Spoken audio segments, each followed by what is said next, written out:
Which part? He's gonna bring this up, bro. Dillon said Dillon said Gaara would lose to part 1. Gaara would beat Hidan, bro. This is a crazy anime hot take from Dillon of RDC World. You heard Dillion from RDC World. Basically, Chunin Exams, Gaara can defeat Hidan, which I find very hilarious to say. Let's break this down and go through the strengths and weaknesses of the two and how they would fight each other. So RDC World's Dillon thinks this Gaara from the Chunin Exams can box Hidan. At this stage, Gaara is a monstrous force among the Chunin Exam participants due to his automatic sand defense, immense chakra reserves, and Shukaku's influence. His key abilities include automatic sand defense. His sand acts instinctively to protect him from attacks, making him extremely difficult to hit. Sand coffin and sand burial.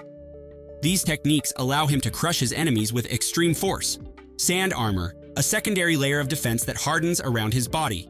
Shukaku's partial transformation. He can manifest Shukaku's limbs and gain increased durability and strength. High durability and stamina. Even when injured, he can keep fighting due to his tough physiology and the sand protecting him. Now let's break down Hidan's abilities and fighting style. Hidan, a member of the Akatsuki, is physically formidable, but his main asset is his immortality and Jashin ritual. Immortality. He cannot be killed by conventional means. Cursed ritual. If he consumes an opponent's blood and draws his ritual symbol, he can link his body to theirs, allowing him to injure them remotely. Close-range combat. Uses a scythe to draw blood and relies on quick, unpredictable movements. Now, who would win this fight?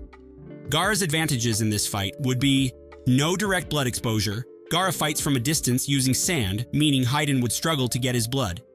Superior defense. Gaara's sand would instinctively block any of Hidan's attacks, making it nearly impossible for Hidan to land a clean hit. Immobilization tactics. Hidan has no real counter to Gaara's sand coffin and sand burial, which could trap and crush him.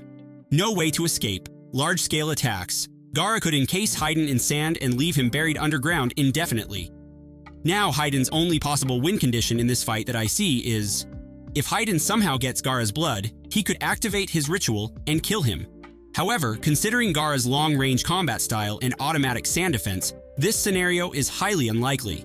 This would be very hard for Hidan. So, in conclusion, Gaara wins and RDC World's Dillon actually may be right here.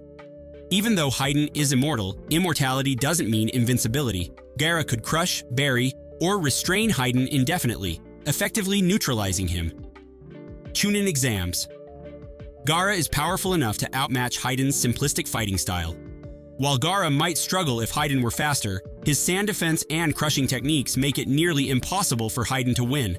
Thanks for watching and leave a comment on if you agree with RDC World's Dillon on Gaara wiping the floor with Hidan.